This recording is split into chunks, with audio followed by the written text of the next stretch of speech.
Marcelo Ramal es economista, ex legislador de la Ciudad Autónoma de Buenos Aires, docente universitario, miembro de Política Obrera, está en línea. ¿Cómo te va, Marcelo? ¿Cómo estás? ¿Qué tal, Roberto? Una alegría saludarte, como siempre. Bueno, yo te agradezco mucho que nos puedas atender, sobre todo en un día tan complicado como hoy. Así que muchas gracias por atendernos. Marcelo, bueno, ¿cómo ves vos la política esta económica y fundamentalmente cómo se va a ir reflejando? Porque se empezó a reflejar en los bolsillos, ¿no? Con la inflación que uno ve que los alimentos suben todos los días, que muchas cosas acompañan al dólar que está subiendo. ¿Cómo ves vos todo esto? Claro, bueno, esta inflación en alza, ¿no?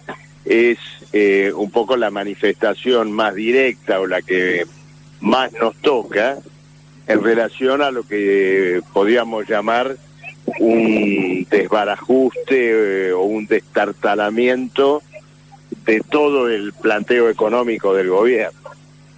Esto es lo que uno podría decir, es como el punto final o el último eslabón. ¿Por qué?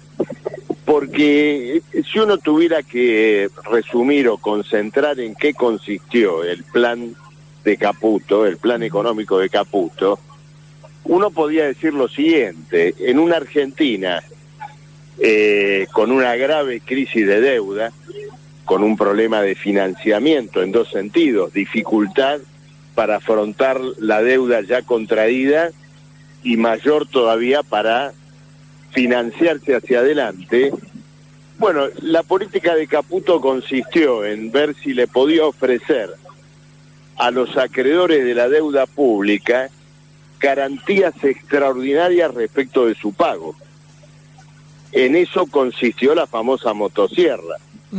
Vos fijate que a medida que progresaba la reducción de jubilaciones, de salarios estatales, la eliminación casi completa de la obra pública, bueno, la cotización de los títulos de deuda pública iba subiendo, ¿no? Es decir, cuando asumió Milei hasta hace algunos pocos meses, casi se duplicó, ¿no es cierto?, esa cotización.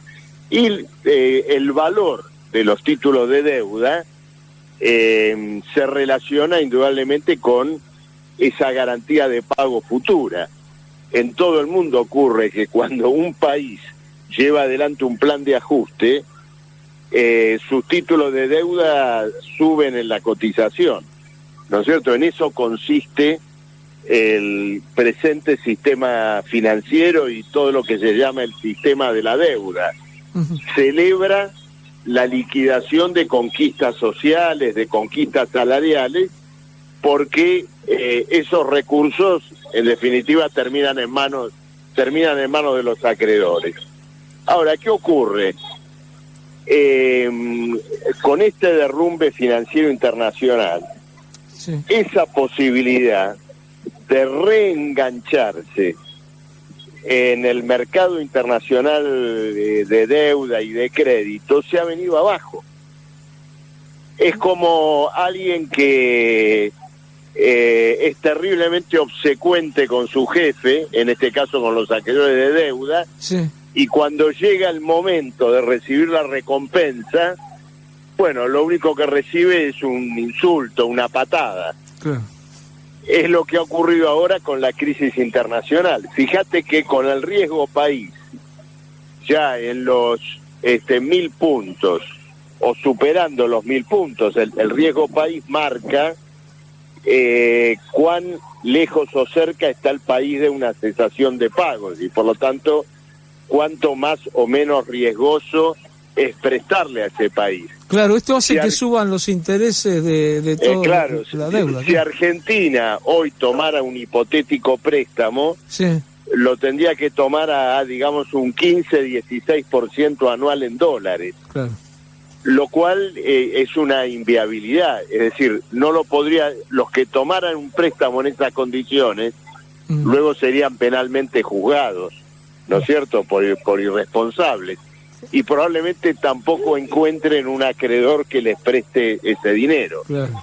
Entonces la Argentina después de haber sometido a la población a una confiscación sin precedentes, con el propósito de volver al mercado internacional de deuda, ahora recibe este revés, que se relaciona con la crisis mundial, con todo esto que estamos viendo, pero se relaciona también con los límites del propio programa económico, porque esto ya estaba desvencijándose antes de que ocurriera esta crisis de los aranceles de Trump, la corrida cambiaria, la caída de los títulos de la deuda pública argentina. ¿Por qué?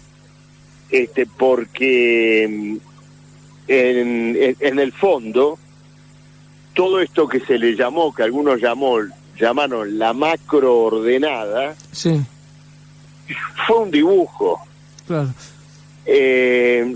La deuda que tenía el Banco Central fue trasladada al Tesoro. Esa deuda del Tesoro genera intereses que no se pagan, porque se van a pagar al final del vencimiento de esos títulos. Entonces eso permite simular que el resultado fiscal es neutro o positivo, porque no contabiliza intereses de deuda que solo se van a pagar al final. Es como si vos tuvieras un préstamo y te dicen, mire, los intereses del préstamo se lo cobramos en diciembre. Entonces vos decís, bueno, gano 1.000 por mes, gasto 1.000 por mes, estoy equilibrado, pero no tenés en cuenta que después hay que pagar. Que después hay que pagar. Entonces, ese esquema espiralado también, digamos, de armar una deuda que al momento de su vencimiento le va a plantear una situación compleja a la Argentina, fue generando la desconfianza de los propios financistas y acreedores internacionales. Ya estaba temblequeando el sistema financiero argentino antes de que estallara, ¿no es cierto?, esta situación con los aranceles de Trump. Pero es cierto, sí, que la crisis mundial, en mi opinión, le ha cantado el último responso al plan de Caputo y Milei. Ahora, y fíjate, sí, algo, bueno, preguntame, no, porque si no hablo... No, lo que quería saber es, el día viernes, teóricamente se cierra el acuerdo con el Fondo Monetario Internacional. ¿Eso no le podría dar aire? Y otra cosa aparte, hubo en lo que tiene que ver con la deuda de los plazos fijos de la clase media, que no hicieron un plan Bones, pero le pasaron, dieron intereses durante mucho tiempo, muchos más bajos que la inflación. Todo eso no ha ayudado, es decir, Fondo Monetario Internacional y un estilo de plan Bonex que no llegó a ser plan Bonex. Bueno, a ver, lo del Fondo Monetario, hay dos cuestiones. Sí. Primero, esta vez la reunión del directorio no es una formalidad, no es un trámite. ¿Por qué? Porque a diferencia de otras circunstancias, hoy tenemos el escenario de un directorio dividido. Es porque hay una división mundial feroz. Claro. Entonces, los directores de China, de la Unión Europea, ¿le van a votar el préstamo al amigo de Trump? Es una pregunta interesante, y no es simplemente alguien dice, bueno, porque sea amigo, no le van a restar el préstamo a la Argentina, pero en todo esto se juegan cuestiones financieras y materiales muy, muy fuertes. Por ejemplo, el Fondo Monetario quiere que Argentina reduzca su exposición al swap de China, ¿no es cierto?, a esa suerte de cuenta corriente en divisas que representa casi el 60% de las reservas internacionales del Banco Central. Entonces, eso es un golpe a China, es un intento por reducir la influencia de China sobre Argentina. Entonces, no está descontado, no digo que no pueda haber, digamos, finalmente el préstamo, pero hay que tener en cuenta estos elementos. El segundo problema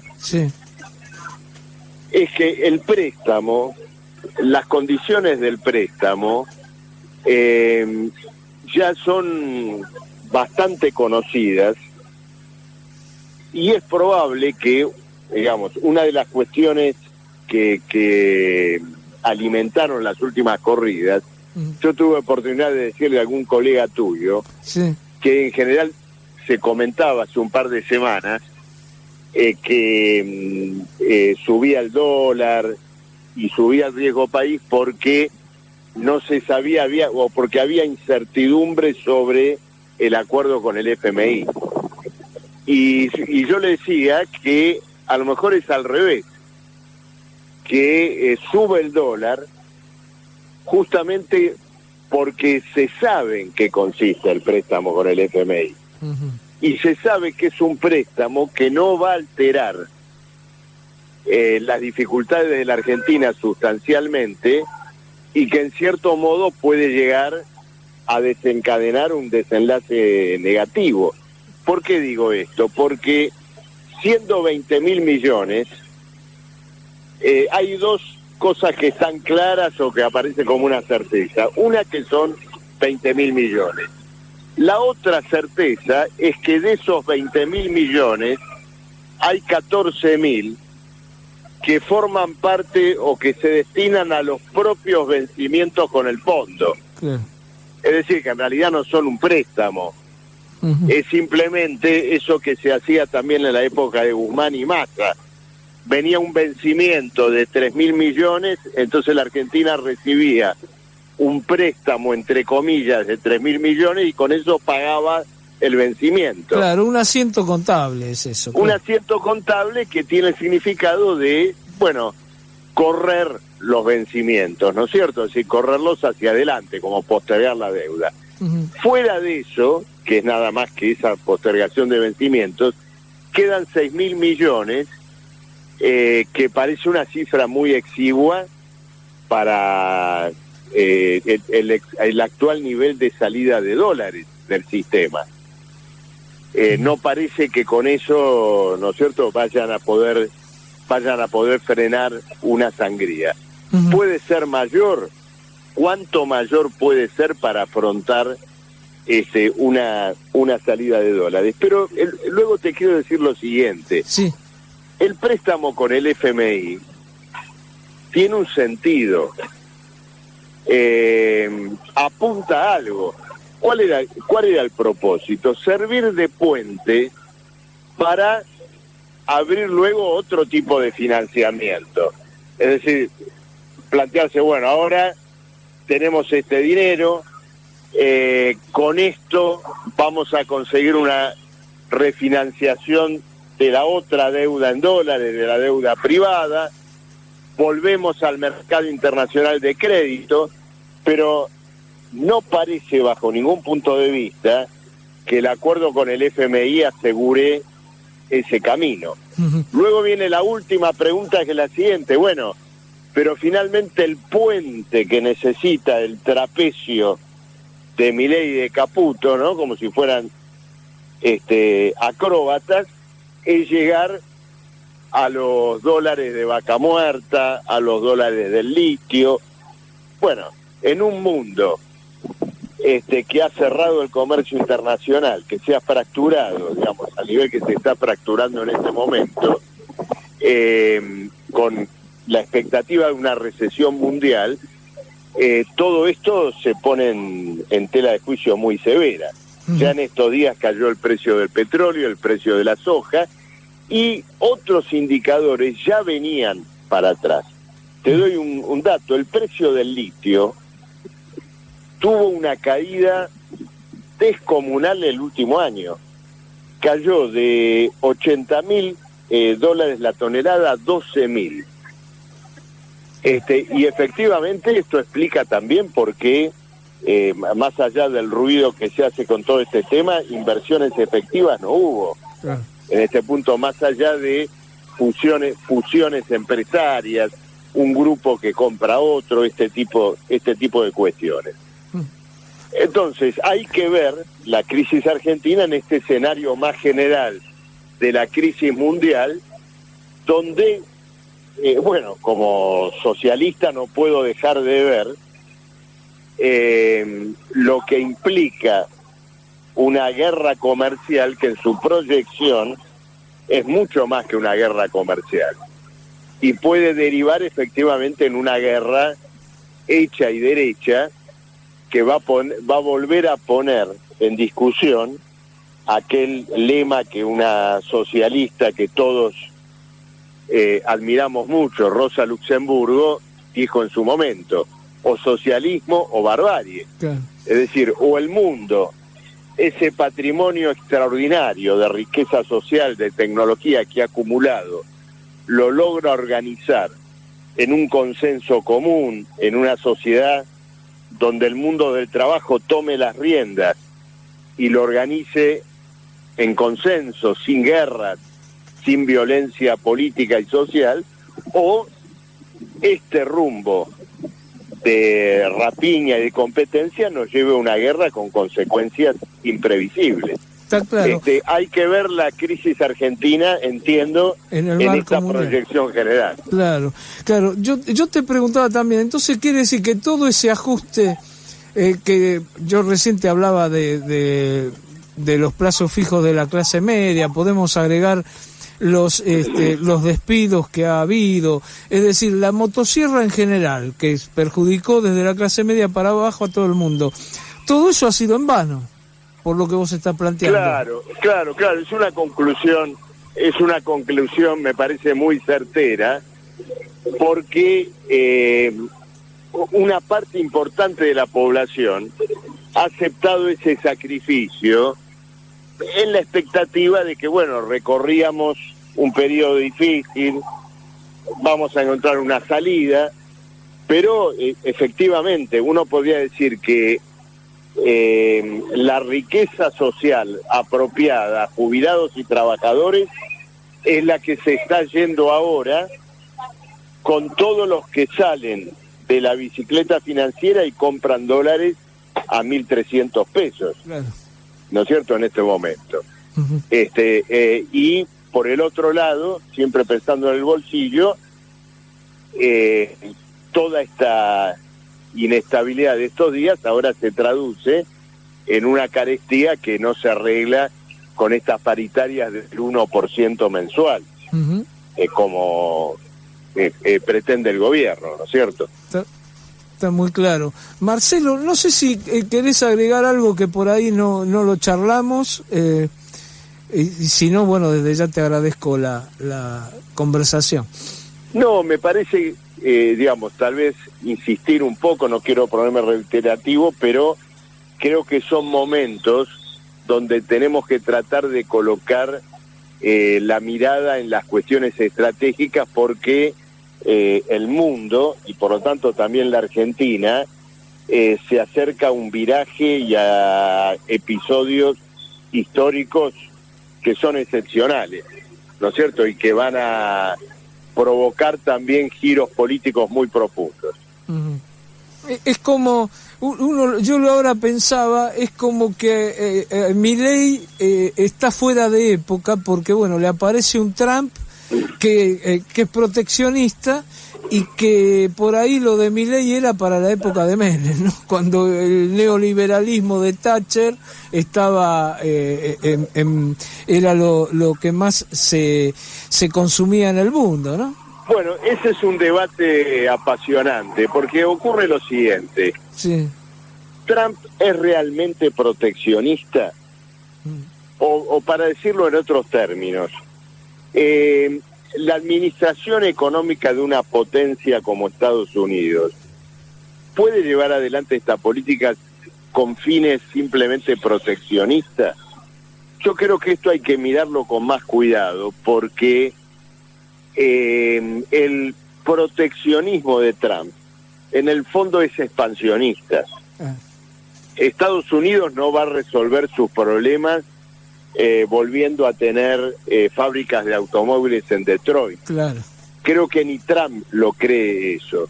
Lo que sí piensa es que a través de estos chantajes, de estos anuncios de aumento de aranceles y todo lo demás, llevar adelante acuerdos de características abusivas con diferentes países, con diferentes bloques, para apropiarse de mercados, de materias primas, por la vía de la amenaza y la violencia. Sí. Como está haciendo ahora en esta negociación por Ucrania, donde quiere quedarse con reservas minerales de Ucrania, centrales nucleares. Es decir, son medidas que parecen proteccionistas, nos hacen acordar a las medidas del proteccionismo del siglo XVI o del siglo XVII en Francia o en Inglaterra, pero esas eran potencias capitalistas en ascenso o en crecimiento infantil, ¿no es cierto? Recién dejaban la cuna y empezaban a ser países capitalistas en serio. El proteccionismo de una potencia declinante como Estados Unidos, ya en una curva de decadencia de todo ese régimen social después de tantos siglos, bueno, es un proteccionismo agresivo, expansionista, y creo que puede ser el preámbulo de una guerra, ¿no es cierto?, particularmente con China. Está muy claro. Marcelo, te agradezco mucho por esta comunicación, fuiste muy amable y sobre todo en este día. No, por favor. Un abrazo grande. Un abrazo. Un abrazo Adiós. grande.